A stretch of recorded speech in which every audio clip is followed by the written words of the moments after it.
Hi friends, today I'm going to explain exactly how RP and KP points work in Apex Legends Season 13 Ranked. I've seen lots of confusion in the community around how the points and the scoring are actually calculated, particularly for the kills and assists, also known as KP. However, I've got the answer for you today, which I'll talk you through with examples, and by the end of this video, you should understand exactly how and why you're seeing the points that you're getting on your scorecard at the end of each game. Do check out my other ranked video if you want to know about the overall changes in ranked as well, such as entry costs and ranked thresholds. Before I jump into it, could I also kindly ask you to please consider liking and subscribing? We're on a mission to grow my channel and I really appreciate all of the support. So, there are two sides to ranked points, placement points and kill points. Within kill points, you also have a couple of categories. Each of these contribute to the RP you earn in each game. Placement points are fairly straightforward. You can see here in the top row, wherever you place at the end of the game determines the amount of points you get. You can see 125 is the most RP you can earn by placing first.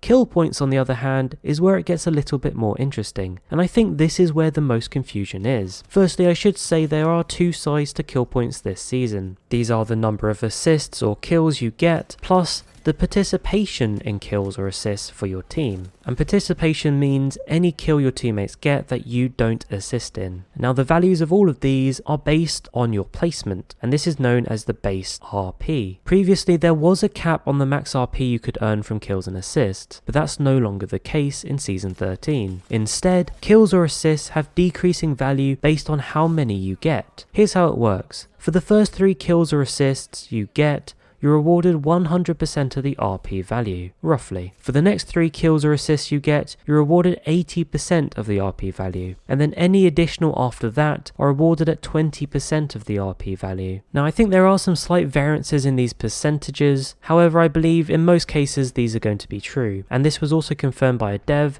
as well as my own calculations that I'll show you in this video. It's also worth knowing the game assigns the highest worth to the most valuable kills, so it doesn't matter what order you get the kills or assists in, it will always take your first 3 as the most valuable, and then the second 3 as the next most valuable set, and then the rest as whatever's valuable after that. And what do I mean by most valuable? Well, your base KP gets adjusted based on the rank of the player you kill or assist against. So if they're a much higher rank, you get a higher percentage increase from that base. But if they're a lower rank, then you get a percentage decrease on the base. So in essence, it will always take the highest value. So if you've got a base rate that's been increased, it will take those first to give you the 100% of that value. Also, don't forget participation is awarded at 50% of the base value. So these do tend to be last, and typically you'll only get 20% of the 50%, unless you're not getting any kills or assists. Let me jump into some examples so you can see exactly how the calculations work and why you're getting the score that you're getting. Now be warned, some maths is involved, but it is the only way that I can explain the scoring to you. Let's take this example of a game that I finished second in. Looking at the placement points and comparing it to the placement table,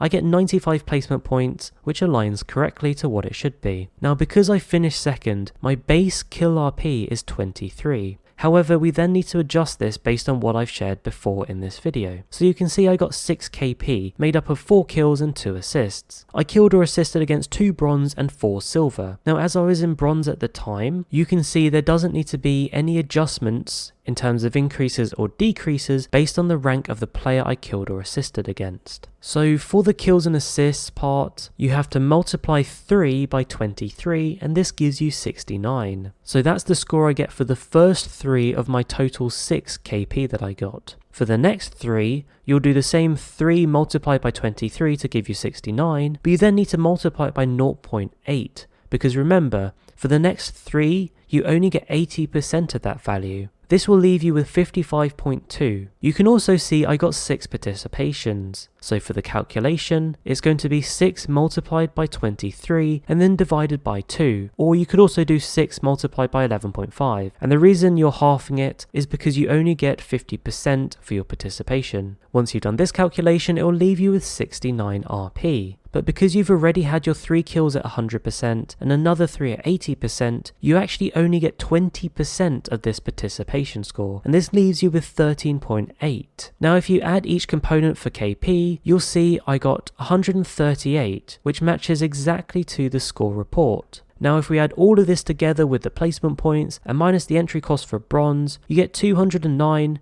which is exactly the final RP that you can see I was given on the score report. And this shows you it's mainly the KP where this adjustment is happening, and that's why there's been a lot of confusion this season. Now just for a bit of fun, I thought I'd compare this to what you would have earned in Season 12 for the exact same result. The placement points would have been 95 RP, plus 116 RP for the kills and assists. That would have given you 211 RP, so this is actually lower than the 233 RP I've earned this season for the same result. The slight difference is that you now have an entry cost for bronze, so unfortunately the total in the end, I've actually ended up with a little bit less than what I would have earned last season in bronze. So those are some examples of how those calculations are made to give you your final RP score. Now you don't really need to do these calculations every game by yourself, but this is just to help you understand the maths so you know why your RP is what it is in each game. Anyway, I hope that helps you understand how your ranked points are calculated this season. Don't forget to like and subscribe. Thank you so much for watching, and I'll catch you later.